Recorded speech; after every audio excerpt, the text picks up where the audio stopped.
CM दामे ने अधिकारियों को दिए निर्देश, बोले राज्य में पूरे वर्षा काल तक 24 घंटे अलर्ट मोड में रहे शासन प्रशासन। सिंथेटिक एथलेटिक ट्रैक एवं फुटबॉल टर्फ की सौगात, राष्ट्रीय खेल में बेहतर प्रदर्शन करने वाले खिलाड़ियों के लिए धनराशि जारी। उत्तराखंड में 10 साल में बढ़ी ग्लेशियर झीलें और उनका क्षेत्रफल, ताजा अध्ययन में सामने आया चौंकाने वाला सच।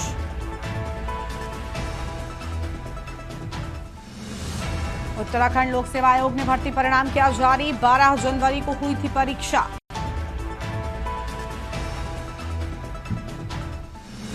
उत्तरकाशी में भारी बारिश का येलो अलर्ट, बाढ़ के खतरे का पूर्वानुमान, सरकार ने भेजा जिलाधिकारियों को पत्र। यमुनोत्री हाईवे मलबा आने से जगह जगह बंद, खतरे में मोटर पुल, होटलों में भरा पानी, लोगों में दहशत। आप देख रहे हैं के न्यूज, खबरों का सारथी। रुक करेंगे खबरों की ओर। उत्तराखंड में हो रही लगातार बारिश, जनपद चंपावत, टनकपुर, पिथौरागढ़, राष्ट्रीय राजमार्ग 9 स्वाला के पास पहाड़ों से आए मलबे की वजह से आवाजाही हुई बाधित।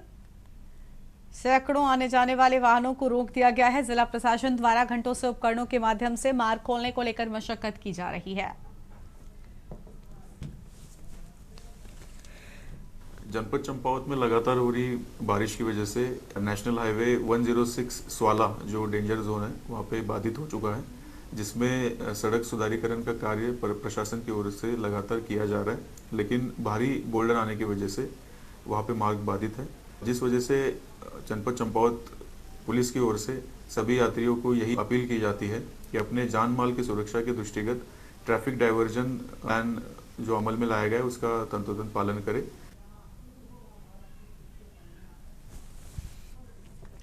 उत्तराखंड की राजधानी देहरादून से राहत देने वाली खबर सामने आई है। दरअसल अब तक राजधानी में एक भी बर्ड फ्लू का केस नहीं मिला है, जिससे स्वास्थ्य विभाग ने राहत की सांस ली है। इस संबंध में नगर स्वास्थ्य अधिकारी अविनाश खन्ना ने बताया कि अभी तक नगर क्षेत्र में किसी भी प्रकार का कंफर्म केस रिपोर्ट नहीं हुआ। उन्होंने स्पष्ट किया कि देहरादून में जो केस सामने आए हैं वो सामान्य प्रकृति के हैं और अब तक हुई सभी जांचों में किसी भी गंभीर या पुष्टि किए गए केस की जानकारी नहीं मिली है।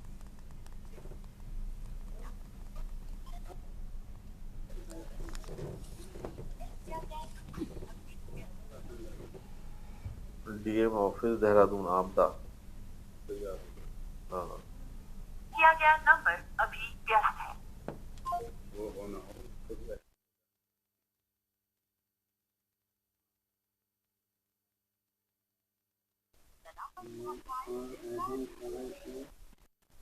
किया गया नंबर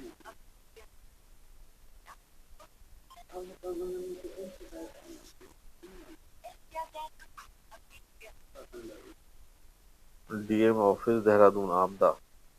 देखिए अभी तक किसी भी प्रकार की कोई ऐसी जो है बर्ड फ्लू के कंफर्म केसेस हमारे क्षेत्र में रिपोर्ट नहीं हुए हैं। देहरादून क्षेत्र में ऐसा कोई रिपोर्ट नहीं हुआ है। यद्यपि बुखार के केसेस अस्पतालों में आ रहे हैं, लेकिन वे जो है नॉर्मल फ्लू के केसेस हैं और किसी भी प्रकार की जांच में अभी तक बर्ड फ्लू के केस की पुष्टि नहीं हुई है। इसके ऊपर फ्लू क्लिनिक्स वगैरह जैसे होते हैं उसमें भी जो है सभी जगहों से डाटा इकट्ठा किया जा रहा है और जो एपिडेमियोलॉजिस्ट हैं जो हमारे यहाँ सीएमओ ऑफिस में, उनके द्वारा भी अवगत कराया गया है कि अभी किसी भी प्रकार के कहीं भी जिलेवार में देहरादून में इस प्रकार का कोई भी केस जो है हम लोगों के संज्ञान में ऐसा नहीं आया।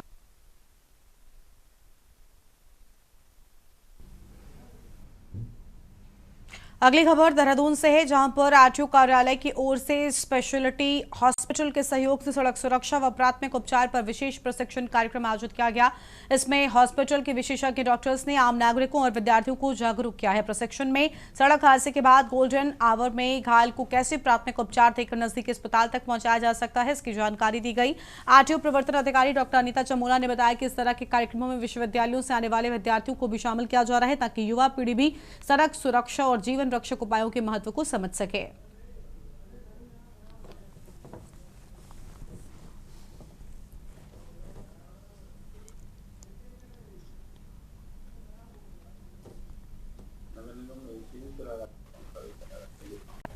किसी भी एक्सीडेंट के होने के पश्चात का जो पहला घंटा होता है, क्योंकि जनरली हेड इंजरी या चेस्ट इंजरीज होती हैं, जिसमें कि इंटरनल ब्लीडिंग की वजह से भी पीड़ित की मृत्यु हो सकती है अगर उसको समय पर उपचार नहीं मिले। तो पहला जो घंटा होता है वो बहुत क्रूशियल होता है। अगर उसमें सही ट्रीटमेंट हम दे दें और उसको नियर बाई हॉस्पिटल तक पहुंचा दें तो मैक्सिमम अधिकतम जो जाने हैं उनको हम बचा सकते हैं। तो गोल्डन आवर में हम क्या हेल्प कर सकते हैं एक्सीडेंट विक्टिम की, यही फर्स्ट रेस्पॉन्डर ट्रेनिंग है।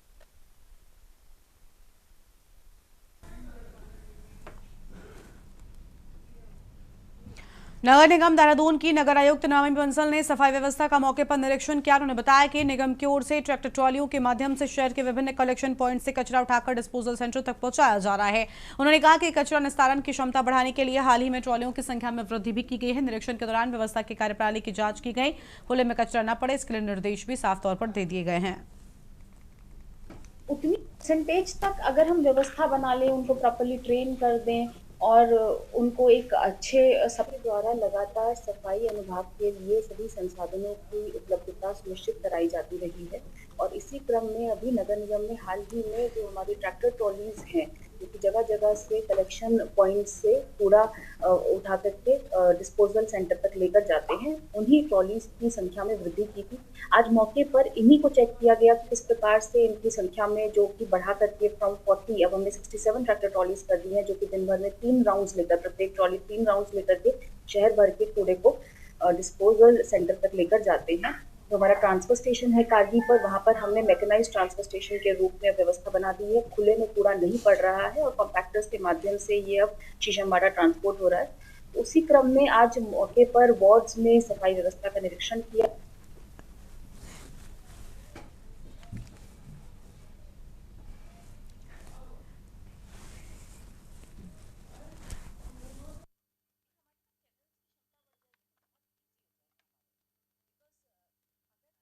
हल्द्वानी में आईजी कुमाऊं रिद्धिम अग्रवाल ने पुलिस की कार्यप्रणाली और बेहतर तथा आधुनिक बनाने के लिए मिशन नव शिखर अभियान शुरू किया है। अभियान के तहत कुमाऊं परिक्षेत्र में पुलिस की कार्यप्रणाली एवं व्यवस्था को और अधिक बेहतर, सुदृढ़ एवं आधुनिक बनाए जाएंगे और इस अभियान के अंतर्गत कुमाऊं के सभी जनपद के एसएसपी सीओ अलग अलग विषयों पर अध्ययन, विश्लेषण व प्रभावी कार्य योजना तैयार करेंगे। बिल्कुल वो हमारे फार्म हाउस पे पहुंच गए। हाँ बढ़िया आपका है।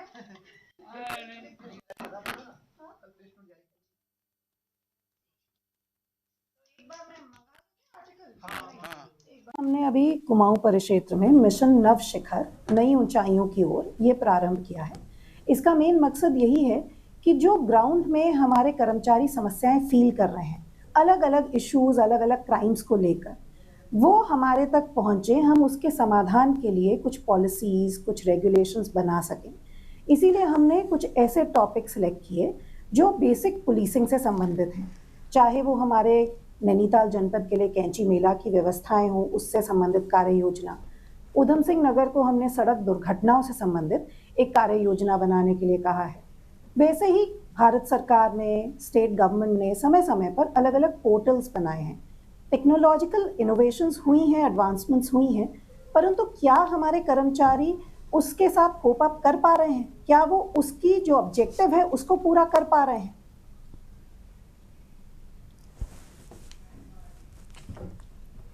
अगली खबर है काशीपुर से, जहां पर केवीआर हॉस्पिटल एक बार फिर से गंभीर आरोपों के घेरे में है।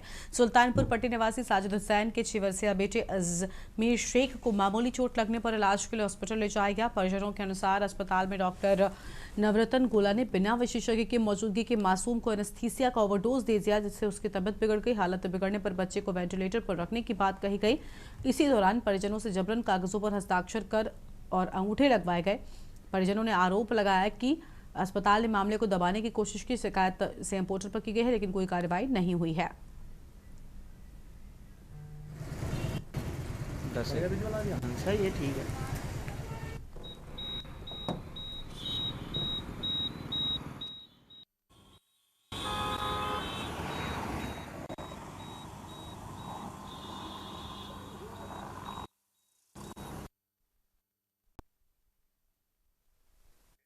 फरवरी 2025 की घटना है।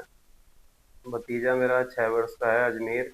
वो घर के बाहर साइकिल चला रहा था, तभी किसी बाइक वाले से साइकिल से उसकी टक्कर हो गई, तो उसके यहाँ होंठ में थोड़ा चोट लग गई। रात का समय ज़्यादा था, यहाँ पर कोई डॉक्टर वॉक्टर ऐसा था नहीं, तो हम उसको KBR हॉस्पिटल ले गए काशीपुर। वहाँ जाके एक डॉक्टर है BAMS, डॉक्टर नवरतन, उन्होंने वहाँ ICU में उसको एडमिट किया। उसके बाद में वो टाँके भरने के लिए कहा गया कि इसके टाँके भरे जाएंगे और इसको बेहोश करना पड़ेगा।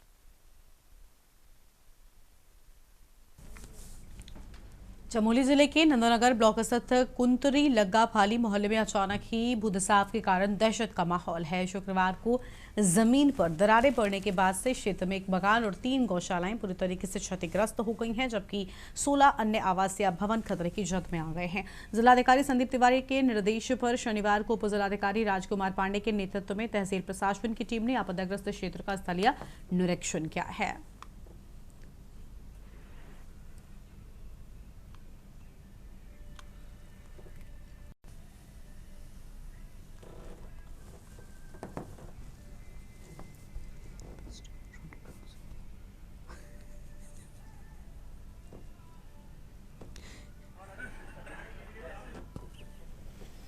ये फील्ड देखो कल से वो था सर।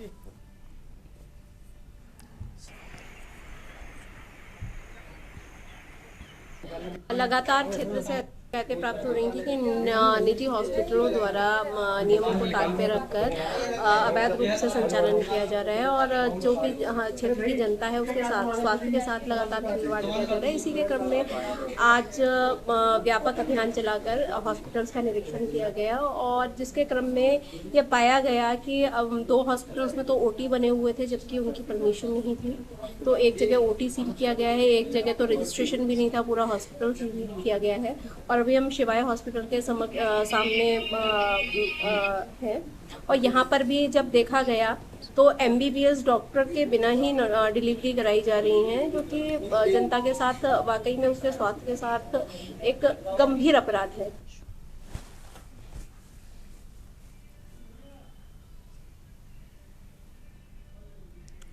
उधम सिंह नगर के बाजपुर में लंबे समय से मिल रही शिकायतों के बाद प्रशासन ने फर्जी अस्पतालों के खिलाफ सख्त रुख अपनाया है और शनिवार को SDM अमृता शर्मा के नेतृत्व में स्वास्थ्य और राजस्व विभाग की टीम ने संयुक्त छापेमारी अभियान भी चलाया है।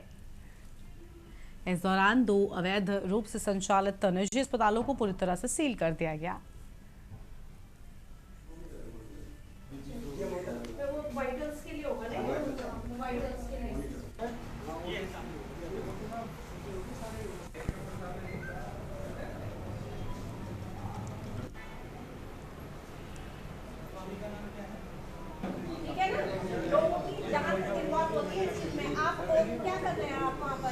ऑपरेशन कर रहे हैं आप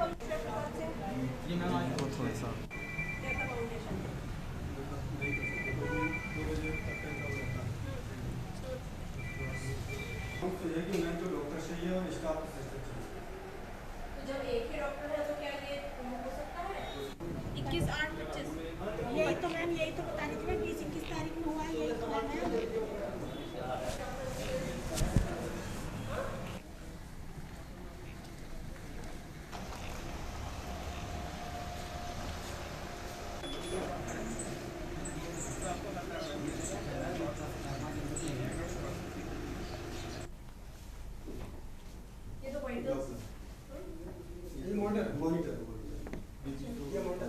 वाइटल्स के लिए होगा ना, वाइटल्स के लिए।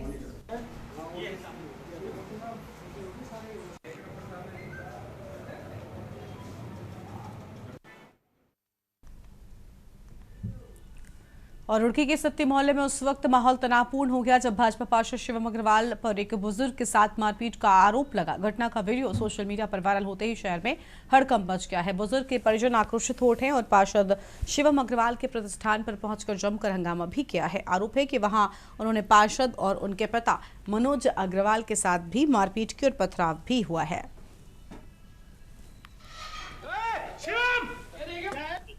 देखिए, 2 पड़ोसियों का झगड़ा है जो सुबह एक छोटी सी बात को लेकर झगड़ा हुआ था। आज इंस्पेक्टर कोतवाली ने उनको शाम का समय दिया था, तो बताया जा रहा है कि दिन में एक बार पुनः ये झगड़े थे और कोई इसमें दो पक्ष वाली बात नहीं, पड़ोसियों का आपस में झगड़ा है। और अभी जो आप वीडियो मुझे बता रहे हैं उसके आधार पर हम पूरा प्रॉपर उसको चेक करेंगे और जो लीगल कार्रवाई बनेगी वो लीगल कार्रवाई। थाने में आके इस तरह से हरकत, देखिए वही मैं बता रहा हूँ, उस वीडियो को मैंने देख लिया है, उसमें जो जिसका जहां पर गलती होगी उसके खिलाफ कार्रवाई। मेरी दुकान पे आए क्योंकि वो मुस्लिम बहुल्य क्षेत्र है जहाँ मैं रहता हूँ। इन्होंने आगे वहाँ बलवा करा, मेरी चैन तोड़ी, मेरे और मेरे पापा के साथ इन्होंने मारपीट करी। क्योंकि इनका जो जिसने मेरे साथ मारपीट करी दाऊद, उसका बाप लईक अहमद हिंदू देवी देवताओं को गाली देता था। मेरा सुबह उससे मारपीट हुई थी। इन्होंने चुप राम मंदिर के टाइम पे भी झगड़ा करा, 1 साल पहले भी झगड़ा करा था, चिट कटी थी यहाँ पर 151 में हुआ था। इसके अलावा वो 200 जने वहाँ पर आए, इन्होंने आते हम आते 3-4 जने, जबकि मैं 1.5 घंटे से लोकपाल परमार जो SSI हैं उन्हें 1.5 घंटे से फोन कर रहा था कि यहाँ पे झगड़ा करना चाहते हैं, तब भी यहाँ पुलिस नहीं भेजी गई। इन्होंने 200 जनों ने आकर मेरी दुकान पर बलवा दिखाया। साल से जहां पर कुमाऊं की कुलदेवी मां नंदा सुनंदा अपने ससुराल से आज अपने मायके यानी कुमाऊं की धरती पर पधार गई हैं। नैनीताल के मां नैना देवी मंदिर में प्राण प्रतिष्ठा के बाद मां नंदा सुनंदा की प्रतिमाओं को भक्तों के दर्शन के लिए खोल दिया गया है। सुबह 3 बजे से नैनीताल के माता की पूजा अर्चना कर आशीर्वाद लेने के लिए नैना देवी मंदिर में श्रद्धालुओं की भारी भीड़ जुटी रही। बड़ी संख्या में भक्त अपनी कुलदेवियों के दर्शन को पहुंच रहे हैं। मां नंदा सुनंदा को कुमाऊं में कुलदेवी के रूप में पूजा जाता है। चंद राजाओं के दौर में मां नंदा सुनंदा को कुलदेवी के रूप में पूजा करते थे।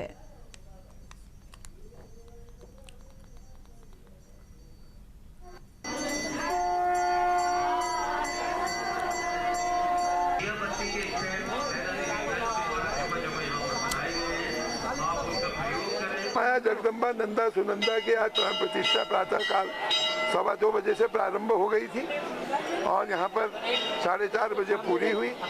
4:30 बजे पूरे होने के बाद जनता के दर्शनार्थ यहाँ पर दरबार को खोल दिया था। आज के प्राण प्रतिष्ठा के मुख्य यजमान पद्मश्री अनूप शाह जी थे और उनके परिवार थे। और यहाँ पर जो मेरा इस चैनल के माध्यम से लोगों से यह अपील है, लोगों से यह प्रार्थना है कि आस्था का सैलाब चल रहा है लेकिन उसमें भाव में कमी है। मुझे बहुत आस्था है, मतलब मैं 12 बजे से वेट कर रही थी, पूरा 12 बजे से मैं वेट करती कि कब जाके पर्दा खुले और मैं माँ को देखूं, मतलब साक्षात उनके दर्शन करूं। ऐसा लग रहा था कि माँ सामने ही बैठी हैं। माँ मेरी चारों तरफ, मुझे ऐसा फील हो रहा था चारों तरफ बस मैया बैठी हुई है मेरे। और हमारे वहाँ जो मानते हैं, यहाँ कुमाऊं में माता को ही मानते हैं। यहाँ की जो कुलदेवी है वो नैना माता है। नंदा अष्टमी जो है, नंदा मैया यहाँ के हमारे कुमाऊं की कुलदेवी है और उसके लिए हमें पूरे साल भर इंतजार रहता है। तो सभी भक्तों का यहाँ जमावड़ा लगा हुआ है, जन सराब आया हुआ है। हम खुद भीमताल से 12:30 बजे वहाँ से आ गए हैं। तो आप सभी देख सकते हैं कि यहाँ माँ के उसमें सभी भक्तिमय हो रहा है, पूरा प्रांगण पूरा भक्तिमय हो रहा है। और आप सभी को नंदा अष्टमी शुभकामनाएं। बोले नंदा सुनंदा मैया की जय। मैया का तो साल भर से इंतजार रहता है और मैया तो ऐसे हमेशा यहाँ पे रहती है। बस ये है कि मूर्ति की स्थापना हो रही है, उनको देख रहे हैं हम कि उनका हो जाता है और विसर्जन हो जाता है इनका। तो माँ तो हमेशा यहाँ पर रहती है, हमको इनका इंतजार रहता है। इतने दिन बच्चे भी खुश रहते हैं, मेला झूला वूला लगा रहता है, तो सब खुश है, बड़े भी खुश, छोटे खुश, सभी।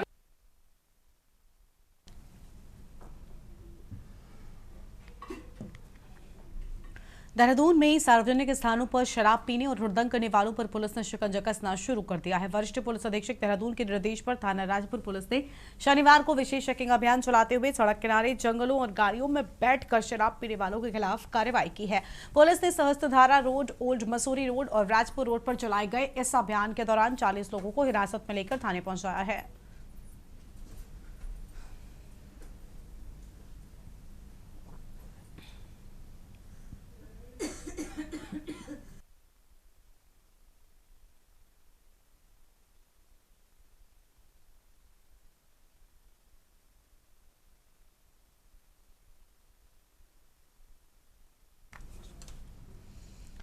देहरादून में महाराष्ट्र समाज सेवा समिति के द्वारा आयोजित 5 दिवसीय गणेशोत्सव के अंतर्गत बुधवार 30 अगस्त को महाराष्ट्र महिला मंडल की महिलाओं ने महाराष्ट्र की समृद्ध संस्कृति और परंपराओं को उजागर करते हुए रंगारंग सांस्कृतिक प्रस्तुतियां दी हैं। कार्यक्रम में महाराष्ट्र के प्रमुख पारंपरिक उत्सवों गुड़ी पड़वा, दही हांडी, साड़ीवारी और मांगलागौर पूजा की मनोरम झलकियां और संगीत, नृत्य और पूजा अर्चना के माध्यम से प्रस्तुत की गई। पारंपरिक खेलों और लोक नृत्यों ने दर्शकों को विशेष रूप से आकर्षित भी किया है।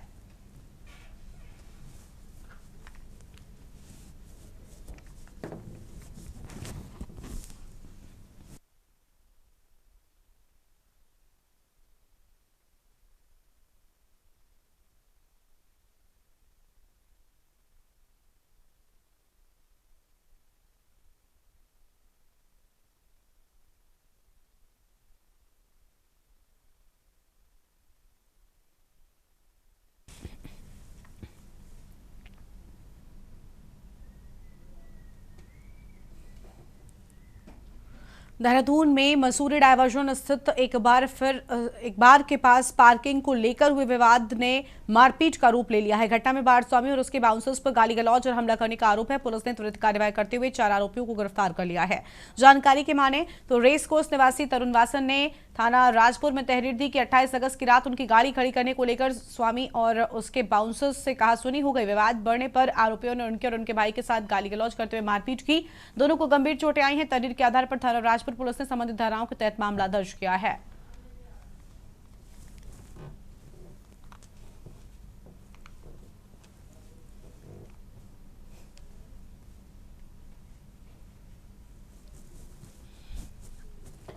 उत्तरकाशी में रात भर हुई भारी बारिश के चलते शानाचट्टी क्षेत्र में यमुना नदी का जलस्तर खतरनाक रूप से बढ़ चुका है। नदी का तेज बहाव अब शानाचट्टी बस्ती के लिए बड़ा खतरा बनता जा रहा है। यमुना का बहाव इतना तेज है कि मोटर ब्रिज पर पेड़ आकर फंस गए और नदी का पानी अब ब्रिज के ऊपर से बह रहा है। स्थिति इतनी गंभीर हो गई है कि यमुना नदी का पानी कालंदी होटल की दूसरी मंजिल तक पहुंच गया है और अब पार्किंग क्षेत्र की ओर भी बढ़ रहा है।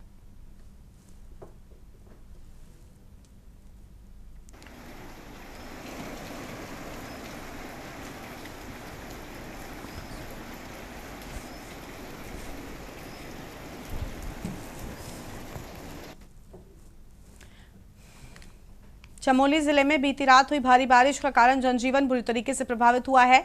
जोतरमठ मलारी मार्ग पर तनक नाले में पुल बह जाने से यह मार्ग सुराही ठुट्ठा से लगभग 10 किलोमीटर आगे यातायात हित पूरी तरीके से अवरुद्ध हो गया है। इसके अलावा बद्रीनाथ राष्ट्रीय राजमार्ग पर बनेर पानी और पागल नाला में मलबा आने से आवाजाही बंद हो गई। जिला प्रशासन द्वारा सड़क मार्गों को सुचारू करने के लिए संबंधित स्थानों पर मशीनरी लगाई गई है।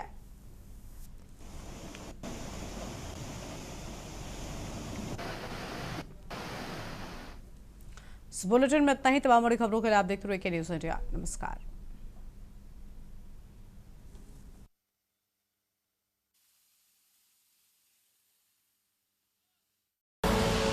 आप देख रहे हैं के न्यूज़, खबरों का सारथी।